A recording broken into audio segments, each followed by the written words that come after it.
This passage is where we meet South B's finest as well. And I mean, for when I was writing it, I didn't intend to have a main character. It was just meant to be an ensemble cast. And then Mrs. Mutiso came out and just, in her own very quiet way, demanded that she be the center of attention because she was South B's finest. And so I wanted people to meet her so that, yeah. So tell us a little bit more about who are the characters. It is her story, and I agree with you. But then, you know, there's a whole ensemble cast. In fact, at the beginning, I was going back and forth trying to think, okay, so who is this and who is that? And their names change. As you get to know them better, you know, they stop being Mrs. So and so, and we start to get to know their first names or their nicknames. Tell me about the ensemble cast. So the ensemble cast is made up of 3 families. Mama Konono and Kanono are they're the Madais, and I just want to address the fact that it's so politically incorrect to call someone Kanono, but that's what it was at the time, and that's also addressed, so don't worry about it when you read the book. But yes, then there's the Mutisos and the other thing is that like in the Mutisos, the children's names are never revealed because they're not an important part of the story. And that was really difficult because with an ensemble cast, you don't also want to have so many people that you end up forgetting what the story is about. And then finally we haven't met them yet, but the Karanjas, and they have a church that's going to later on end up being a really big church. And so those are the 3 families that are in the book, and obviously there are other characters, the neighbors and so on, who you'll meet as. So the third woman will be Mrs. Karanja. Mrs. Karanja and Esther, her daughter. Those are from the. So each family has the main family members whose stories are told, and then there are periphery family members whose stories aren't told or they're not really talked about as much. Yeah. And so we've talked about South B, but then Nairobi as a city is also very present. Yes, yeah. And for me, Nairobi almost became a character. Could you tell us more about that? Why didn't you just keep us in South B? Because I think also, as much as I did set out to write a political book, I think the political is everywhere, in everything. And so there were so many things happening outside of Malaba that as much as they tried to be a cocoon, it just kept coming in. So whether that was, you know, finally multi-party politics or it was inflation, these things would affect their lives.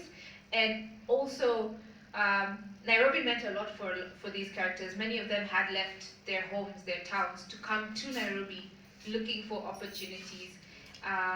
And so it was important to the characters, so I tried to bring it into the story, into the world of the story, in a way that was honest to them and how they saw what was happening in Nairobi at the time. Yeah. So one of my favorite things about this book is it's a story of Nairobi, it's a story of Kenya, but it doesn't feel forced. And what you do is you see how these big politics, you know how now we're all talking about BBI, and then you start to think this is how it affects families, ordinary people. And I think for me, that's one of my favorite things about the book. Food takes up quite a bit of this book, as we saw. Why? I love food. And so do most of the characters in the book. Also, food is, I think, where so many people meet and congregate around food, especially in an estate. And there's always that one family who has the best food in the estate. And so, of course, I had to bring them in and talk about the food they have. And also the bad food, because, you know, as much as we're Kenyan, let's be honest, our food sometimes, when we go to events, it's not great. And it just had to be said. Like, that was my one form of activism, to just be like, hi, caterers, I see you. I see what you're doing. Yeah. Sorry, I was looking for a passage where she's describing some food, and then she's like very good at it, and she says, okay, this was, and then she says, the chapatis were, okay, let's face it, they were just bad. That was one of my favorite parts of the book. And then music. Why music? Like, I'm just thinking, there's so many ways to evoke. It's what we see. You almost can taste, even before we got the mabuyus, and I've kept mine, this is not to go home with and just stay in the space. but then also you're good at what we hear. So talk to me about that. This is something I really enjoyed about the book. So music is interesting because, I mean, just right now when we did the exercise asking people if they remember the songs, many aren't memorable to a lot of people, you know, my generation and up, because that they were of that time. And I felt like when I was writing the book, because I was born 1992, so for me it was also a lot of research just into understanding the 90s. Listening to the music that was being listened to at the time helped me get into the zone to write the story. And then I thought the radio was always open in the background. I remember growing up, there was always a radio in the background. So it's like the soundtrack to your life was Zilizopendwa, essentially. And so I had to. Which were not Zilizopendwa in those days. Yeah, in those days.